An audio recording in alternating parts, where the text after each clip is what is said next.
از همینجا با سوت داور بازی آغاز میشه. ترکیب دو تیم رو سریع خدمت شما عرض کنم که در تیم ملوان بندر انزلی حامد نور محمدی، رضا جعفری، افشار صداقت، آرمان اکوان، پدرام قاضی پور.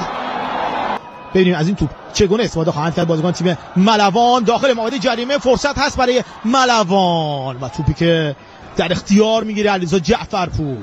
خود جعفری یه بازیکن جلوش ایستاده که نسایی است، کمی عقب‌تر برای مهران احمدی.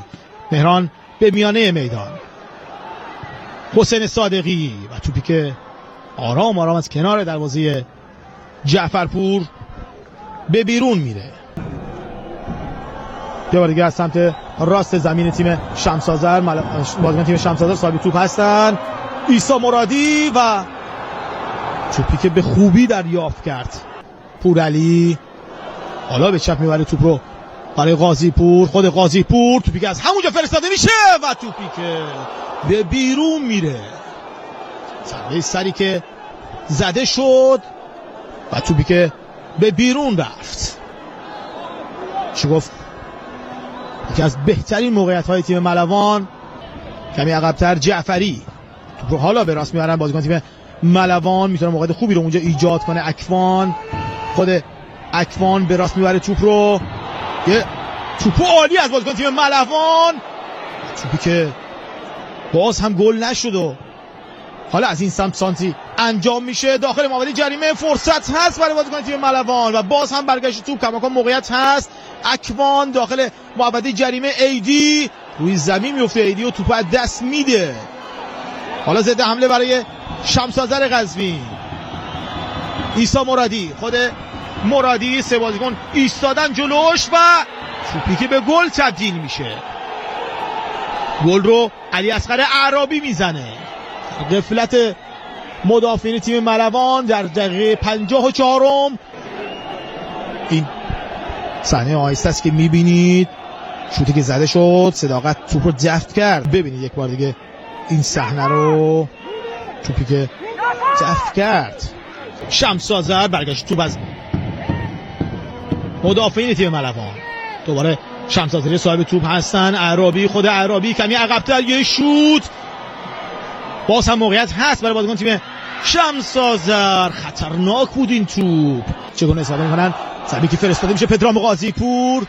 فرصت هست برای بازیکن تیم ملوان. پورعلی و توپی که در اختیار میگیره. توپو میگیرن بازیکن تیم ملوان و کماکان موقعیت هست برای شمس آذر و توپی که باز هم دفع میکنه صداقت و توپی که به گل تبدیل نمیشه توسط علی آزادمنش. خوبی را زده، موقعیت بسیار عالی. خود آزادمنش و توپی که خطرناک از کنار دروازه ملوان به بیرون رفت.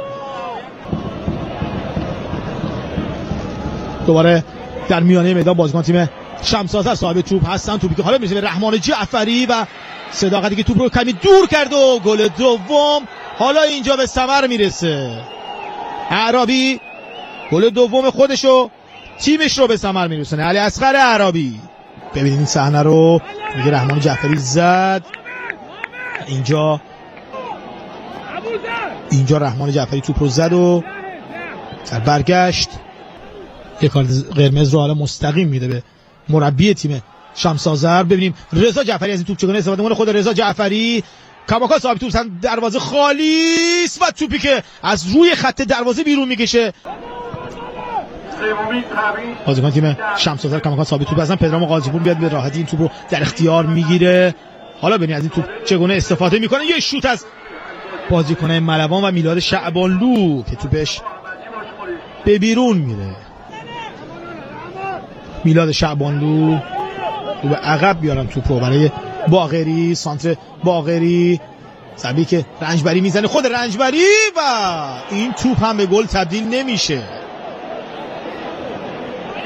دوباره پورعلی، سانتر پورعلی داخل محوطه جریمه و توپی که جعفرپور به کرنر فرستاد. بر سر گل اولشون حرف حدیث هست، همین که گلای آفساید بوده یا نه و اینکه چرا بازی جوانمردانه رعایت نشد. به هر حال کارشناسان داوری باید نظر بدن در خصوص اون صحنه ها. سوت پایان بازی هم اینجا به صدا در میاد.